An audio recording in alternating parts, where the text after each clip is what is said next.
Hey everyone, welcome back to another edition of Coach Kathi. I'm your host, Kathi Sottosanti, and this is your channel for change and personal empowerment.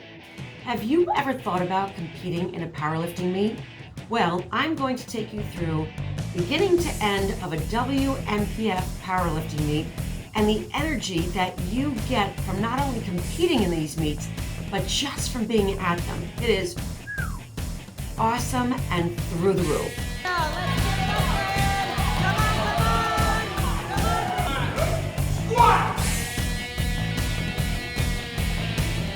All the way through! Go!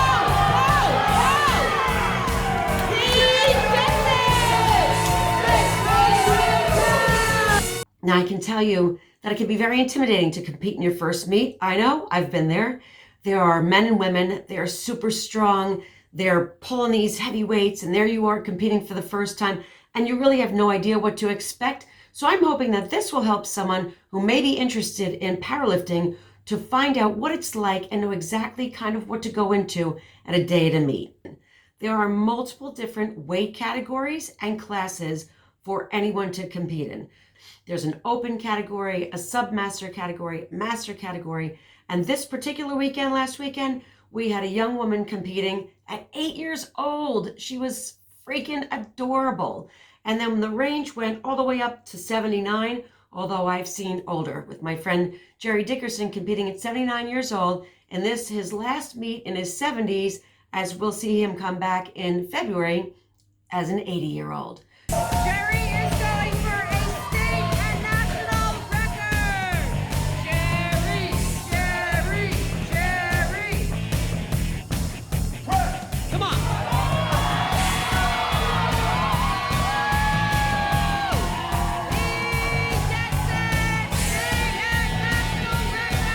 So all ages and all weight categories.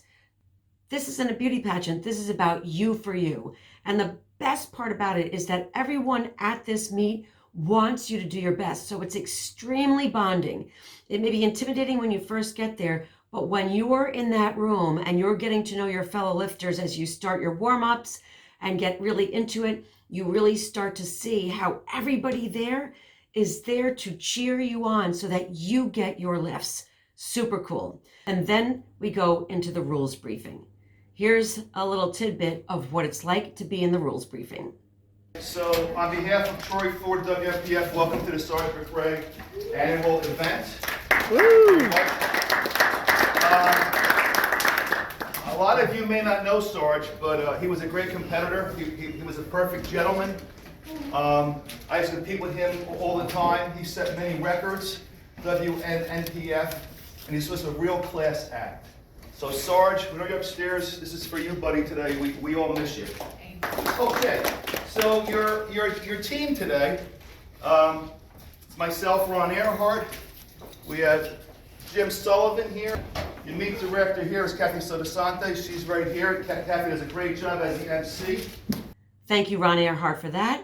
The next thing after rules and answering any questions to make sure everybody's really comfortable is we go into the warm-ups. So let's take a look at the warm-up room.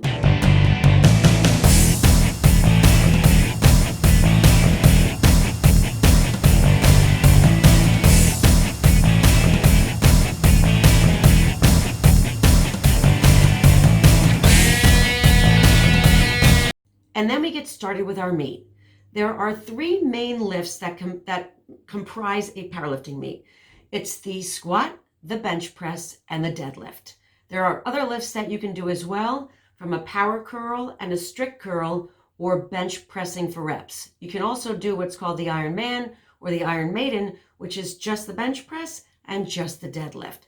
Or you can show up and just do one of the three, just the squat, just the bench press, or just the deadlift. So there are a number of configurations in which you can get involved and go test your personal strength and power.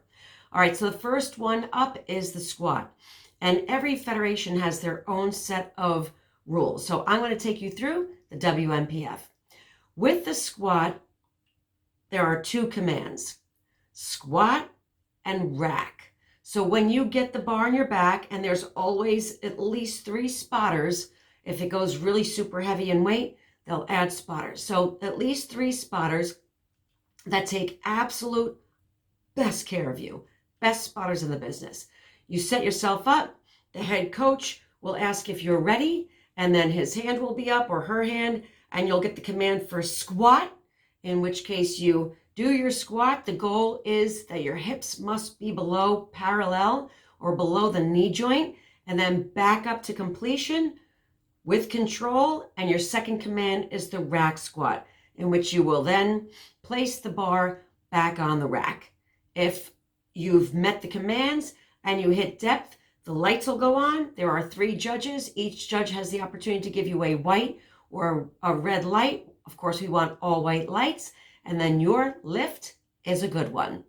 95, the bar is loaded.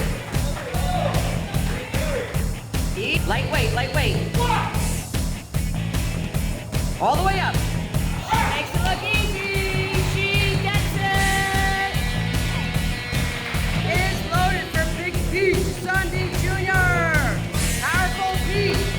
He got 380, 415, and now he's going for 430 from the state of New York with a whole team behind him.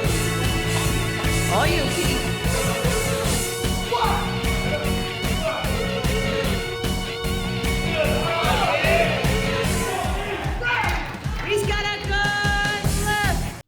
Next up is the bench press. The bench press of the WNPF does not have a start command. So you will most likely, and you don't have to, have someone unrack the bar for you, and they have to quickly get out of the way because the head coach for the bench press has to see that when the bar travels down, it has to touch the chest, remain in a stopped position, yet thoroughly engaged through all your body parts from back to chest. And then you'll get a press command, in which case you will press it back up, lock out the arms, and you'll get your second command, which is rack. You then place the bar back on the rack, and if all commands are met and you touch the chest, you didn't beat the commands, you will look up and see 3 white lights. 190, you got this. Easy weight, Bree. Come on, Bree. Push through! Push through! All right, let's go. And then the third lift of the day, and one of my personal favorites, is the deadlift. So the deadlift, there's only one command, and that's the down command. So you get yourself set up. Once they call you, you have 60 seconds to come out and complete the lift. You'll lift it up. You'll get it to a locked completion. I'll show you some examples of the deadlift here as well. And then there is the down command, in which you place the bar with control back down to the ground. If you've met the commands and you've locked it out at the top and you didn't hitch, meaning kind of sliding that bar up and down, because the bar has to travel in a straight path up. All right, Jim Sullivan, round 2, going for 350. This will give him a state record. Breaking his first one at 325, pulling 350 on this one. Come on, Jim.